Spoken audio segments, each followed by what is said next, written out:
Hello everyone, this is Savita Chauhan. Welcome to MBDREA Model School Class 9th Geography Chapter 4 Climate. Previous video में student हमने discuss करा था distribution of rainfall. इस video में student हम discuss करेंगे monsoon as a unifying bond, यानी किस तरीके से मॉनसून हमारी कंट्री को बॉन्ड करके रखता है, उस एकता का प्रतीक है. You have already known the way the Himalayas protect the continent from extremely cold winds from central Asia. ये क्वेश्चन वैसे एग्ज़ाम के परस्पेक्टिव से बहुत इंपॉर्टेंट है स्टूडेंट, तो इसको हम अच्छी तरीके से समझेंगे. क्योंकि जैसे कि हमारा सब कॉन्टिनेंट है यानी इंडिया, उसको प्रोटेक्ट करता है कौन? हिमालय. किससे प्रोटेक्ट करता है? कोल्ड विंड से. कहाँ से आ रही हैं? सेंट्रल एशिया से. दैट मीन्स ये हमारा इंडिया है, यहाँ पे हिमालयाज़ हैं. तो सेंट्रल एशिया से जो एक्सट्रीमली कोल्ड विंड आती हैं यहाँ हिमालय से स्ट्रक करके, क्योंकि इनका एल्टीट्यूड ज़्यादा होता है, इनसे टकरा के ये विंड्स वापस हो जाती हैं, रिटर्न हो जाती हैं. और जिसकी वजह से यहाँ पे जो मतलब एक्सट्रीम बहुत ज़्यादा वेदर जो है कंडीशन एक्सट्रीम कोल्ड की नहीं हो पाती है, जिससे कि हम बच जाते हैं. This enable northern India to have uniformly higher temperature compare to other areas to the same latitudes. इसी की वजह से जो कि चाहे सेम लैटिट्यूड्स पे जो प्लेसेस ही क्यों ना हो, लेकिन जो नदर्न वाला पार्ट है तो वो हमें एक्सट्रीम कोल्ड वहाँ देखने को नहीं मिलेगा, हायर टेम्परेचर वहाँ पे देखने को मिलेगा. क्योंकि हिमालय क्या कर लेता है? प्रोटेक्ट कर लेता है. वो विंड्स को अंदर, एक्सट्रीमली कोल्ड विंड्स को अंदर एंटर ही नहीं करने देता है. और हिमालय की वजह से ही क्या होती हैं, जो मॉनसून विंड्स होती हैं वो एंट्री कर पाती हैं, क्योंकि ये हिमालयाज़ हैं. अब जो मॉनसून विंड्स आ रही हैं साउथ वेस्ट से, तो वो हिमालय से स्टक करके टकरा के यहीं पे रुक जाती हैं, आगे नहीं जा पाती हैं हिमालय से, यानी तिब्बतन प्लेट्यू या सेंट्रल एशिया में उधर नहीं जा पाती हैं. तो इसीलिए वो नदर्न प्लेन में ही फिर यहाँ पे स्टक कर इंटीरियर पार्ट ऑफ लैंड जो है हमारा इंडिया का, वहीं पे बारिश हो जाती है, मानसून आ जाता है. तो हिमालयाज़ को हम क्या बोलेंगे? फिजिकल फीचर्स में ये हमारे लिए एक ब्लेस का काम करते हैं, यानी वरदान है, ये हमारे लिए ब्लेस हैं.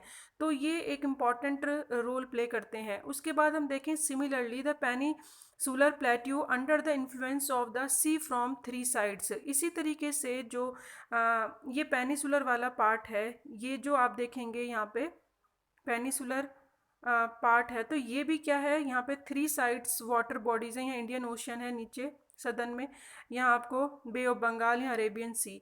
तो ये जो थ्री साइड वाटर बॉडीज़ की वजह से जो कोस्टल है ईस्ट, जो हमारा ये ईस्ट कोस्ट वाला पार्ट है और जो वेस्टर्न कोस्टल वाला पार्ट है, यहाँ पे आपको मॉडरेट टेम्परेचर मिलेगा, क्योंकि सी के पास ना तो ज़्यादा अधिक गर्मी होती है और ना ही ज़्यादा अधिक सर्दी होती है.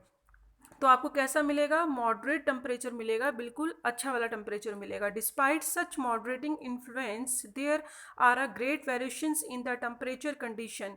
और यही मॉडरेटिंग जो आपको टेम्परेचर दिख रहा है, इसका इन्फ्लुएंस आपको बहुत ज़्यादा इन्फ्लुएंस मिलेगा, अलग अलग वेरिएशंस मिलेगा. जैसे कि आप वेजिटेशन देखेंगे, वाइल्ड लाइफ देखेंगे, तो आपको अलग अलग वेजिटेशन, वाइल्ड लाइफ इसी की वजह से मिलती है, क्योंकि आपको टेम्परेचर जितना अलग मिलेगा उतनी ही आपको वेजिटेशन और वाइल्ड लाइफ भी अलग देखने को मिलेगी. फिर है नेवर दी लेस, इतना ही नहीं, इसके अलावा अगर हम देखें unifying influence of the monsoon, अगर मानसून का हम इफेक्ट देखें, बॉन्ड देखें इंडियन सब कॉन्टिनेंट में, तो वो एक क्वाइट प्रेसिपिटेबल है. दैट मीन्स एक प्रतीक है. The seasonal alternations of wind system and associate weather condition provide a rhythm cycle of season. That means आप देखते हो, रिदम साइकिल कहने का मतलब है विंड सिस्टम की वजह से क्या बन जाता है, एक साइकिल बन जाती है सीजन की. जैसे कि अगर अभी हम देख रहे हैं समर है, तो उसके बाद क्या आ रहा है? रेनी सीजन आ रहा है, फिर विंटर आ रहा है. तो दैट मीन्स एक साइकिल से चलती है, जिसे हम कह सकते हैं रिदम ऑफ साइकिल. और किसकी वजह से? मॉनसून विंड की वजह से, क्योंकि जो विंड्स होती हैं जिस लय में चल रही हैं, जिस तरीके से चलती हैं, उसी तरीके के क्लाइमेट आपको इंडिया के अंदर देखने को मिलेगा. तो ये बहुत इंपॉर्टेंट रोल प्ले करता है. कौन प्ले करता है? विंड सिस्टम ही एक साइकिल ऑफ सीजन को चलाता है. इवन द हम बात करें अनसर्टेनिटीज़, यानी जो रेनफॉल के अंदर आपको अनसर्टेनिटीज़ मिलती है, अनिश्चितता मिलती है, कभी बारिश मिलती है कभी नहीं, तो ये भी आपको देखने को मिलेगी. और अनइवन डिस्ट्रीब्यूशन, जो कहीं पे कम बारिश तो कहीं पे ज़्यादा, तो ये भी आपको कैसे देखने को मिलेगा? किसकी वजह से?